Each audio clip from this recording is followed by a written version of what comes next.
آئیے چھوٹی سی ایک مثال آپ کی خدمت میں عرض کرتے ہوئے بات کو آگے بڑھا دیں۔ سورہ مبارکہ والتین، سورہ مبارکہ والتین، اس کی تلاوت کا خاص اثر ہے۔ روایت کے اعتبار سے معصوم فرماتے ہیں اگر اس سورہ کو اپنی واجب یا مستحب نمازوں میں تلاوت کرو گے، ہمارا مسئلہ یہ ہے کہ ہم چاہتے ہیں کہ چھوٹے چھوٹے سورے پڑھیں اور بڑے سورے نہ پڑھیں۔ کبھی کبھی ایک نظام بنائیے کہ کوئی سورہ کسی دن، کوئی سورہ کسی دن، تاکہ ان صورتوں سے بھی آشنائی حاصل ہو، روشنی آپ تک پہنچے جو معصوم نے بیان کیے تلاوت کی فضیلت کے ساتھ۔ اگر کوئی انسان سورہ والتین کو اپنی واجب نمازوں میں یا مستحب نمازوں میں تلاوت کرے تو امام فرماتے ہیں اس کے لیے پروردگار یہ اجر و ثواب رکھتا ہے کہ جنت میں اسے اس کی مرضی کا مقام دیا جائے گا۔ پوری جنت اس کے سامنے ہوگی اور خدا اس سے پوچھے گا کہ تمہیں کس مقام پہ رہنا ہے۔ اللہ اکبر! تو بہت لمبا سورہ نہیں ہے، سورہ واقعہ نہیں ہے، یہ سورہ یاسین نہیں ہے، یہ سورہ والفجر بھی نہیں، سورہ والتین ہے۔ 8 آیات پر مشتمل ایک سورہ ہے۔ آئیے اس کے عبارت کیا ہے، اس میں اشارہ کیا ہے، اس سرکار سید الشہداء کے کل کے فرمان سے بات کو منسلک کرتے ہوئے ہم آگے بڑھیں گے۔ والتین والزیتون وطور سینین وہذا البلد الامین۔ میں پورا سورہ نہیں پڑھوں گا، خالی یہ 4 حصے، 4 قسمیں جو خدا نے استعمال کی۔ اب ایک عبارت ہے والتین والزیتون وطور سینین وہذا البلد الامین۔ اس عبارت کو چومیے، آنکھوں سے لگائیے طہارت کے ساتھ، تو یہ آپ کے لیے باعث برکت ہے۔ عبارت ہے قرآن مجید۔ قرآن کو دیکھنا بھی عبادت، عبادت، قرآن کو سننا بھی عبادت، عبادت، قرآن پہ عمل کرنا بھی عبادت اگر سمجھ میں آ جائے تو۔ یہ 4 جو قسمیں مالک نے کھائیں، ان کا ترجمہ کیا ہے؟ 3 کہتے ہیں انجیر کے درخت کو، زیتون کہتے ہیں زیتون خاص ایک پھل زیتون کے درخت کو، جو اردو میں زیتون ہے وہی عربی میں ہے۔ طور سینین کہتے ہیں ایک خاص پہاڑ کو جس پر موسیٰ علیہ السلام گئے تھے اور توریت کی تختیاں لے کر آئے تھے۔ وہذا البلد الامین کہتے ہیں شہر امین یعنی مکۃ المکرمہ کو۔ یہ ہو گیا اس کا ترجمہ۔ لیکن کیا یہ چاروں باتیں، 2 درخت، 1 پہاڑ، 1 شہر، ربط ہے یا ربط کے بغیر؟ 2 درخت، 1 پہاڑ اور 1 شہر۔ پروردگار کیا کہنا چاہتا ہے؟ لقد خلقنا الانسان فی احسن تقویم۔ خدایا ہم تو شہر میں رہتے ہیں، ہم نے نہ انجیر کا درخت دیکھا، ہم نے نہ زیتون کا درخت دیکھا، ہم نے نہ کوہ طور، طور سینا کو دیکھا، اور اب تو بڑا مہنگا ہو گیا نہ مکے کے شہر کو دیکھا۔ صلوات پڑھیں محمد و آل محمد۔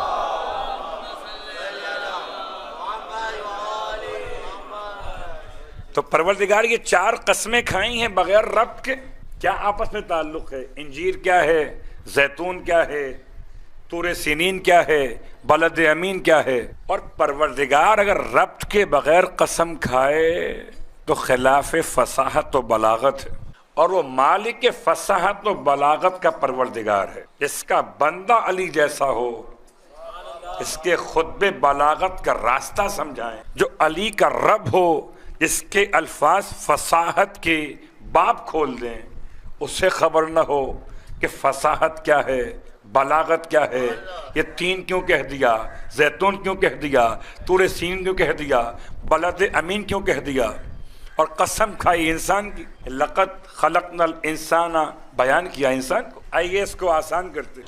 4 قسمیں ہیں نا قرآن کے الفاظ میں، 4 قسم کی باتیں، ایک عبارت، ایک اشارات، ایک لطائف، ایک حقائق۔ یہ عبارت تھی، عبارت عوام کے لیے۔ اتنا ہی کام ہے کہ بس سنو، 3 کیا، زیتون کیا، طور سینین کیا، بلد امین کیا۔ اب یہ اشارہ کس کے لیے؟ خواص کے لیے۔ تو اشارہ کیا ہے؟ متاخرین نے، تفسیر کرنے والوں نے اس پہ کچھ کام کیا ہے، متقدمین نے بہت کم اس پہ کام کیا۔ اور اس کی گتھیاں سلجھا نہ سکے، یعنی اس کی وضاحت اس طرح بیان نہ کر سکے۔ میں نے اپنے الفاظ کو ذرا آسان کیا۔ یہ چار کہ اصلاً پروردگار نے اگر قسم کھائی تین کی تو یہ تین نہیں ہے، اس سے مراد پروردگار کی ایک خاص عنوان ہے۔ وہ کیا ہے کہ جنت میں جب جناب آدم اور حوا علیہم السلام نے اس درخت کی جانب قدم بڑھائے جس سے خدا نے ان کو روکا تھا، تو نتیجتاً لباس جنت سے محروم کر دیے گئے۔ میں نے بڑی احتیاط سے بات کو مکمل کرنا ہے۔ نتیجتاً لباس جنت سے محروم کر دیے گئے۔ جب لباس جنت سے محروم ہوئے تو آپ دونوں کو احساس ہوا کہ بدن پر لباس نہیں ہے، اور یہ فطرت میں شامل ہے انسان کی کہ بغیر لباس کے حیوان تو ہو سکتا ہے، انسان نہیں ہو سکتا۔ حضرت آدم اور حوا کو دیکھنے والا کوئی نہ تھا سوائے ان دونوں کے ایک دوسرے کے، اس کے باوجود جبکہ محرم بھی تھے، کوئی ناظر نہ تھا، خود محرم بھی تھے، مگر لباس انسان کے مزاج میں ایسے شامل کیا گیا کہ اگر کوئی لباس اتروائے تو شیطان، پہنائے تو رحمان۔ جناب آدم اور حوا علیہم السلام نے مسئلے کا حل نکالا۔ سورہ بقرہ کیا کیا انہوں نے کہ یہ دونوں تلاش کر رہے تھے کہ جنت کے باغات میں کوئی ایسا درخت مل جائے اس کے پتے اتنے بڑے ہوں کہ ان پتوں سے اپنے بدن کو پوشیدہ کر سکیں۔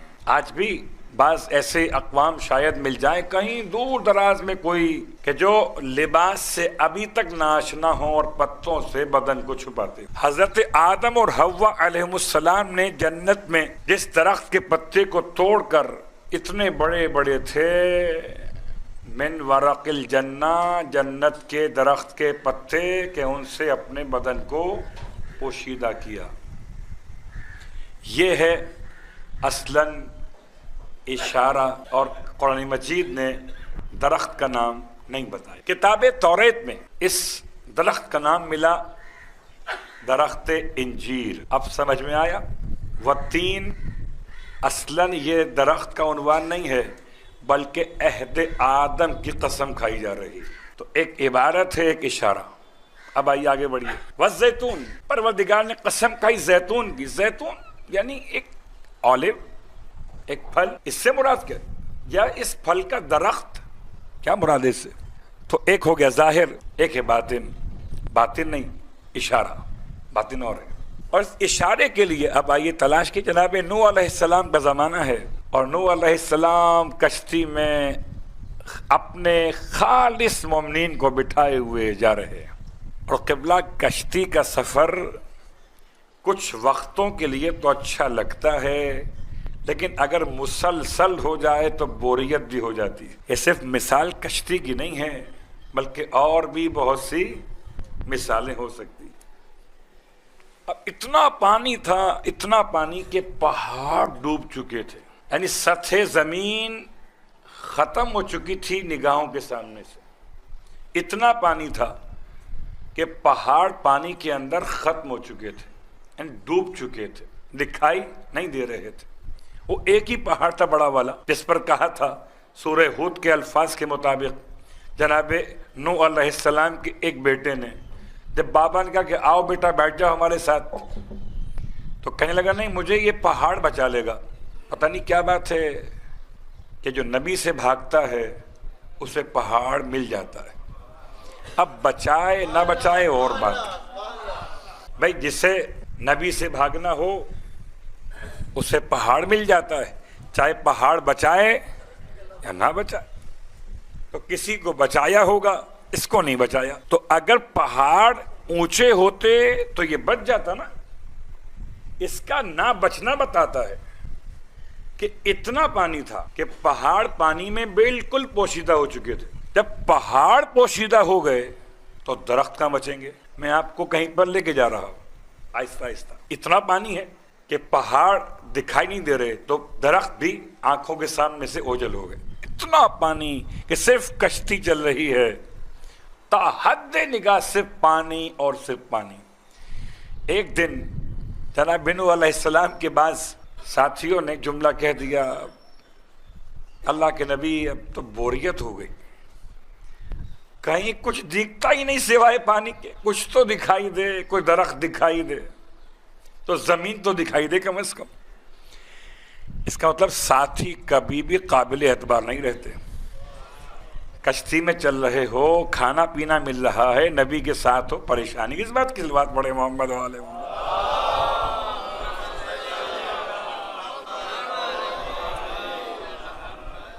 ساری آسانیت تو میسر ہے، آپ کو کیا پرابلم ہو رہی ہے؟ بس یہ انسان کا مزاج ہے کہ یکسانیت سے گھبرا جاتا ہے۔ کہنے لگا صحابی اللہ کے نبی کا، نوح علیہ السلام کا، کہ جی دکھائیں کہیں تو زمین دکھائیے، سب زمین ختم ہو چکی ہے، سب ڈوب چکی ہے، کوئی درخت دکھائی دے، کم از کم آنکھوں کو ٹھنڈک ملے۔ اچھا، اللہ کے نبی نے پرندوں کو بلایا کشتی کے اندر، یا جو کشتی کے اندر آپ کے ساتھ چل رہے تھے ان میں سے روانہ کیا، جاؤ بھائی جاؤ خبر لے کر آؤ۔ یہ نبی کے ڈرونز تھے جو گھوم رہے تھے، کہیں ہے کوئی زمین دکھ رہی، اور زمین کی پہچان ہے درخت وہاں ہوں گے۔ زمین کی پہچان عام طور پر ایسے ماحول میں درخت سے ہو رہی تھی۔ تو پرندے ایک دائیں گیا، ایک بائیں گیا، ایک سامنے ایک پیچھے، چاروں طرف گھوم گئے، اور بڑی تلاش کے بعد ایک پرندہ اپنے چونچ میں ایک درخت کے پتے کا ٹکڑا لے کر آیا اور لا کے کشتی نوح میں نوح کے سامنے ڈال دیا۔ وہ تھا درخت کا پتا، وہ اس کے لیے خدا نے کہا والتین والزیتون۔ اب خدا زیتون کی قسم نہیں کھا رہا، عہد نوح کی قسم کھا رہا۔ اور باقی دو باتیں بڑی آسان ہیں۔ طور سینا، حضرت موسیٰ علیہ السلام جس پہاڑ پر گئے تھے، اور توریت کی تختیاں آپ کو وہاں عطا کی گئیں لفظی ترجمے کے اعتبار سے، تو خدا نے پہاڑ کی قسم نہیں کھائی ہے، اصلاً عہد توریت کی قسم کھائی ہے۔ اور رہا وَهَذَا الْبَلَدِ الْأَمِينَ، تو کیا پورا شہر امین ہے؟ اگر پورا شہر امین ہو تو پھر کیا ضرورت تھی مکے کے کافروں کو کہ اپنی امانت محمد کے حوالے کر؟ پھر کسی کے حوالے کرتے؟ سبھی تو امین ہیں۔ وَهَذَا الْبَلَدِ الْأَمِينَ، یاد رکھیں کوئی شہر امین نہیں ہوتا، نہ کوئی شہر خائن ہوتا ہے، نہ کوئی شہر باوفا ہوتا ہے، اور نہ کوئی شہر بے وفا ہوتا ہے۔ مسئلہ شہر کا نہیں ہے۔ اب ہمارے اس شہر کے لیے ایک بہرحال جملہ استعمال ہونے لگا کہ کراچی والوں کے خون سفید ہو گئے۔ صلوات پڑھے محمد و آل محمد۔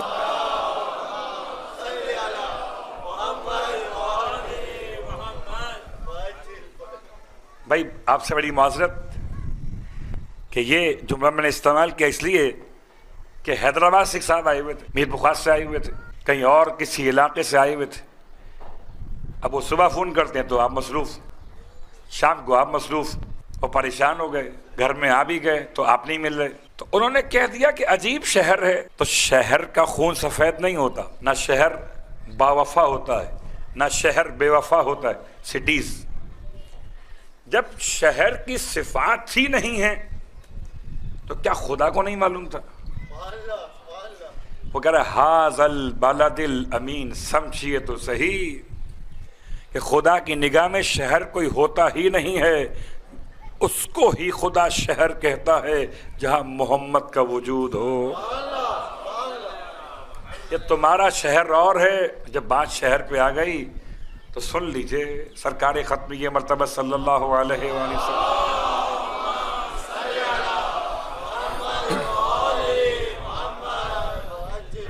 چونکہ میں اپنے اس عنوان سے متصل بھی ہو گیا کہ اطرت کے 11 معنی میں سے آج کا جو ہمارا معنی تھا، اطرت کے ایک معنی ہے شہر اور مرکز کے۔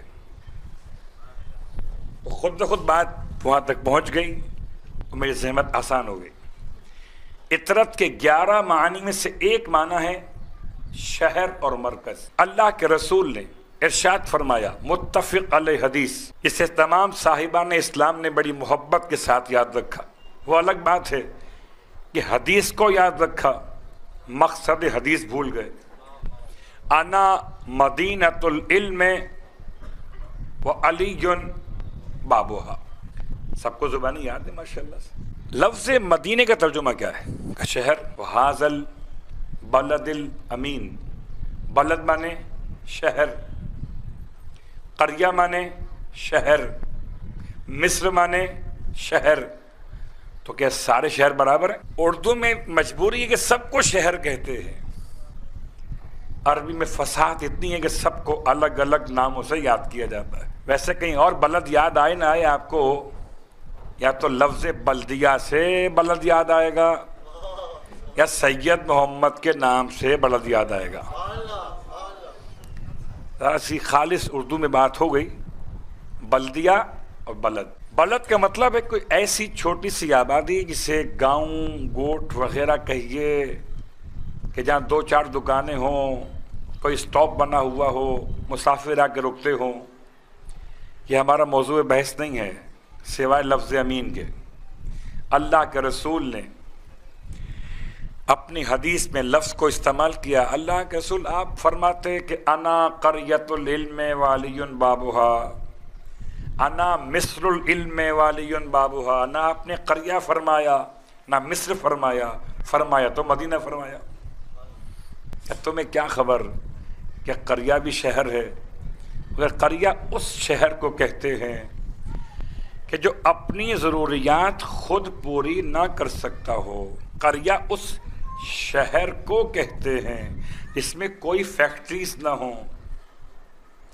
آپ کی زبان میں کوئی فیکٹریز نہ ہوں، کوئی بڑی کمپنیز وہاں پر بناتی نہ ہو کوئی سامان. اپنی ضروریات خود پوری نہ کر سکتا ہو بلکہ کسی اور شہر کا محتاج ہو، اسے قریہ کہتے ہیں. اور مصر کہتے ہیں اس شہر کو کہ جو اپنی ضروریات تو پوری کر سکتا ہے لیکن کسی اور کی ضروریات پوری کرنے پر قادر نہیں ہے. اور مدینہ کہتے ہیں اس شہر کو کہ جو اپنی ضروریات بھی پوری کرتا ہو اور دوسروں کی ضروریات بھی پوری کرتا ہو. اب انا قریۃ العلم نہیں، انا مصر العلم نہیں، انا مدینۃ العلم وعلی بابھا.